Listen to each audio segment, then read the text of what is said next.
ज़ाहिर साहब, बल्कि मैं पहले सबसे पहले आपकी जानिब आऊँगी शाह साहब, चूँकि पख्तूनख्वा का मामला है, वहाँ पर मैं जानना पहले ये चाहूँगी कि इस वक्त हालात क्या है वहाँ पर, और इस सिलसिले में जो सूबाई हुकूमत है सेंट्रल के साथ मिलकर अब तक क्या किया जा रहा है इससे निपटने के लिए, कम्बैट करने के लिए इस इशू से।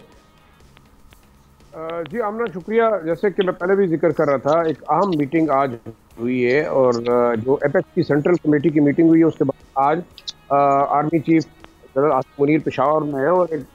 बड़ी अहम मीटिंग हुई है एपेक्स कमेटी यहाँ पे प्रोविंशियल, जिसमें कोर कमांडर भी थे, वज़ीर आला खैबर पख्तूनख्वा भी थे, और तो उनको ब्रीफिंग दी गई लाइन ऑर्डर के हवाले से कि सदर्न डिस्ट्रिक्ट के अंदर, नॉर्दर्न डिस्ट्रिक्ट के अंदर, खासतौर पर जो बनू के अंदर क्या हुए और साथ साथ खुरम का वाक़या, उस पर हवाले ब्रीफिंग दी गई। और बाद आर्मी चीफ ने क्लियर कर दिया है कि जितने भी दहशतगर्दी और फ्रेंसी के खतरात हैं उनको हर लिहाज से विप आउट किया जाएगा। अब करना क्या होगा, देखिए सबसे इम्पोर्टेंट का वाक़या छोटा वाक़या नहीं है, इसको मुख्तलिफ रंग दिए जा रहे हैं, कोई सेक्टरियल दे रहा है, कोई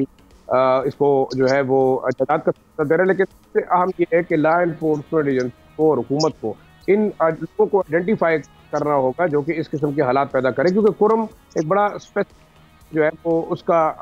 हैसियत है तमाम कबायली डिस्ट्रिक्ट के अंदर, और ख़ासतौर पर यहाँ पे हमेशा जो हॉस्टाइल फोर्स है, जो एक्सटर्नल फोर्स है, उन्होंने कोशिश की है कि सेक्टेरियन मामला उछाला जाए। दूसरा अगर हम देखें तो उसके ऊपर फोकस होना चाहिए। तीसरा आपका जो बॉर्डर एरिया देखा कि बॉर्डर के ऊपर उस दिन भी अटैक हुआ, सिक्योरिटी फोर्सेज ने रिपल्स किया अटैक को। बनू के अंदर वाकयात बढ़ रहे हैं, सदर्न डिस्ट्रिक्ट जिनमें डेरा टांग और इन एरियाज के अंदर लाइन ऑर्डर के मसाइल बन रहे हैं और बार बार वहाँ के अवाम भी चाहते हैं कि इनके खिलाफ एक्शन हो। तो मेरे ख्याल में अब जो फैसला कौन, जो नेशनल एक्शन प्लान का जो हम कहते हैं ना कंटिन्यूएशन हुकूमत ने और सिक्योरिटी फोर्सेज ने अनाउंस किया, उस पर मेरे ख्याल में इफेक्टिवली अमल होगा, और वो लोग जो कि सिंपैथाइज कर, जो इन लोगों को सपोर्ट कर रहे हैं बंदोबस्ती इलाकों के खिलाफ, उनके खिलाफ भी एक बड़ा एक्शन हो सकता है और मेरे ख्याल में होना भी चाहिए। यही डिमांड आ रही है बनू की जानिब से, यही डिमांड आ रही है आपके जनूबी वजीरिस्तान की जानिब से, यही डिमांड आपके आ रही है टांग और डेरा इस्माइल खान। एक तो ये मामला हुआ। दूसरा